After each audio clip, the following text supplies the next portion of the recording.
What has been your experience with dealing with these men who have these nice guy tendencies, who can't stand up for themselves, who their moms raised them to be this type of anti-man? Yeah, well, sometimes that can also be temperamental, right? Because if a man happens to be high in agreeableness, this is also true of women. They're much more conflict averse and they're nicer in their temperament. So if you get an agreeable boy, let's say, who also has a doting mother, then you might have that problem. There's other ways of having that problem, but that's one way. Well, when I saw people like that in therapy, they were often resentful and angry and passive aggressive and getting in their own way, often to spite, whoever was doting on them, let's say. And so the first thing I would do is listen to why they were there, and then start to unpack that anger, and then start to work with the individual to figure out how to voice that. You have to separate out what's old history and useless and what's just narcissism and infantilism from genuine concerns. But if you listen to people, they will sort that out for themselves. That's one of the cool things about being a therapist, is if you listen, that happens more or less by itself. And then as a behavioral psychologist, maybe someone like that would need a raise, but would be afraid to ask their boss. Well, we just practice that. It's like, okay, well, first of all, why should your boss give you a raise? Like, there might be good reasons. He doesn't want to lose you because you're a good worker. Well, are you a good worker? And if you weren't, well, we'd solve that problem. Put yourself in a position where you deserve the raise. Okay, well, now you're too timid or you're too unskilled, because you have to differentiate those two things too, because some people who can't stand up for themselves actually don't know how, whereas others are afraid, and some are both. And so you have to figure out, so some of it's skill training. Well, how do you actually ask your boss for a raise? Well, you tell the truth. That's the best way. You say, look, here's what I'm doing, here's why it's really useful for you. It looks like I'm somewhat underpaid in this role. That's demotivating me, possibly. I also have other options. I think I need, 15% more, and I'm interested in moving up, and here's what I'll do for you if you do that. And so, think about it. And then if your boss doesn't do that and all that's true, well, then you should be assertive enough to find another job. Or maybe you look for another job before you even ask for the raise. Put your CV together, right? Update it so you're not afraid to look for another job. All this is strategic thinking. That was another thing that was really fun about clinical work. Most of my clients, they doubled or tripled their salaries within 3 or 4 years. Wow. They worked at it. This wasn't nothing. This was major league strategic planning. And that was true for women and men, so, and that's very fun to watch that happen. Think clearly about it, right? And get your act together, and you got to see what's getting in your way. So maybe you're afraid to ask your boss for a raise because if he says no, you'd have to look for a job, and you don't have your resume or CV updated. And the reason you don't have it updated is because you're embarrassed about the lacks in it, and you don't want to face the lacks because then you'd have to see how you didn't get educated properly because you were useless, and you'd have to take steps to rectify that. And it's a real mess down there, right? The reasons you're not asking. So we'd lay that all out and then say, well, you're embarrassed about your resume. Well, update it and let's take a look at it.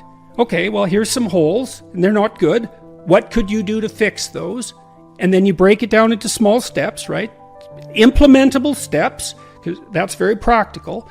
So that's a good thing to know. If you have your sights set on a goal, you'll move towards it if you break the steps down small enough so that even someone as useless as you will do it. And that also requires a fair bit of humility, because what you might find, especially if you're avoiding something, is that the step you are actually willing to take is so small that you're embarrassed to admit it to yourself, so you won't take any steps at all.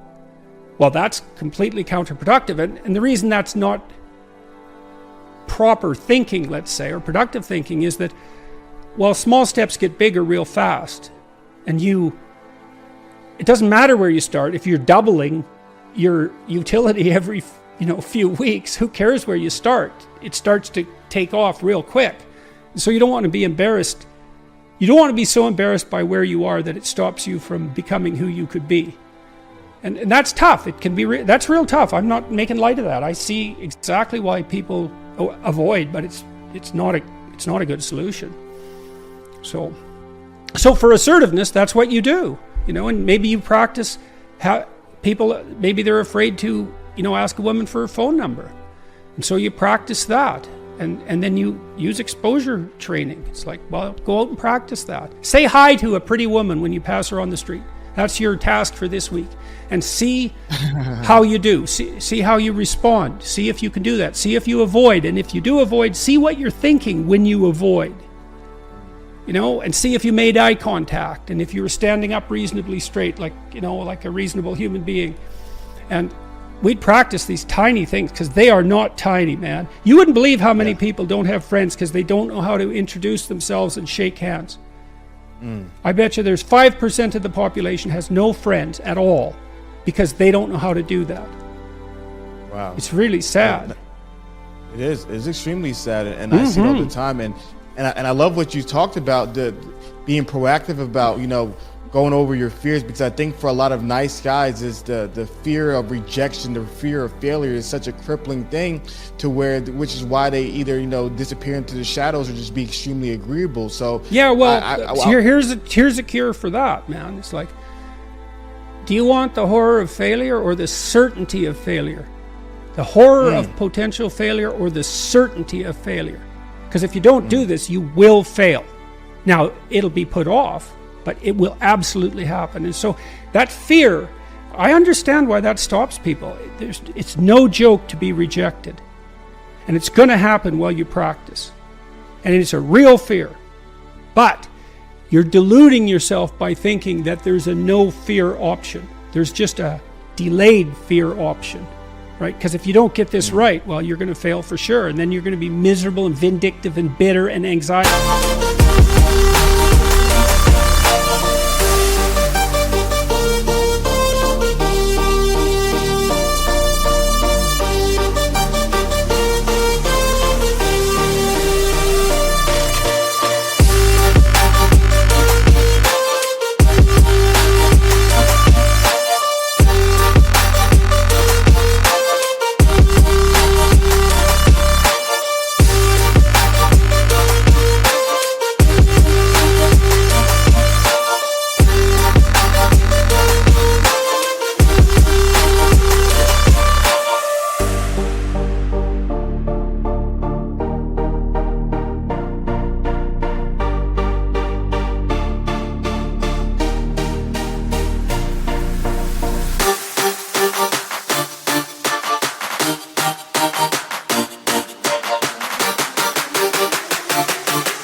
Ridden, and you're going to cause trouble for yourself, and you're going to take it out on women and other men, and like, that's an ugly path, man. And so I see why you're afraid, but you should be way more afraid of that. And that's a nice way to help people get their thinking straight about fear. It's like no zero fear path.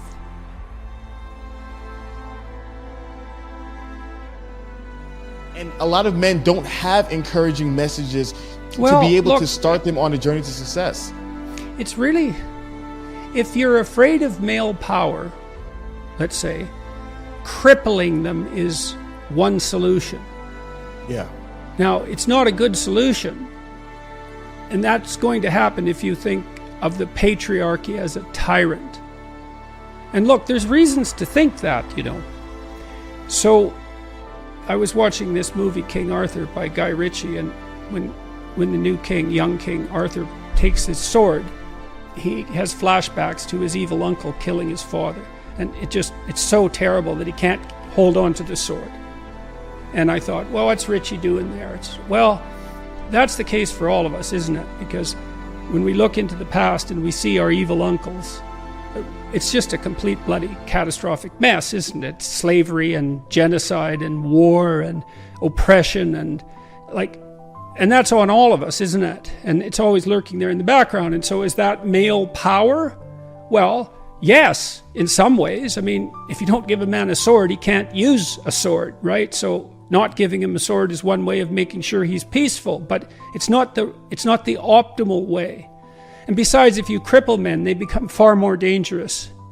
They become dangerous in an terrible underground fashion. Of course, the same is exactly true if you cripple women, but we're speaking particularly of boys, because I suppose there's an education crisis among boys and young men. Well, you want to encourage that power, because it's actually a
tremendous force for good if it's brought under control.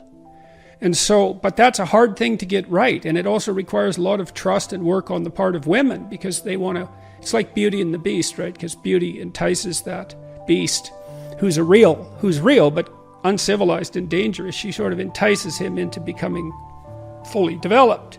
And that's what a woman has to do when she, has that work project that she marries or has a long-term relationship with.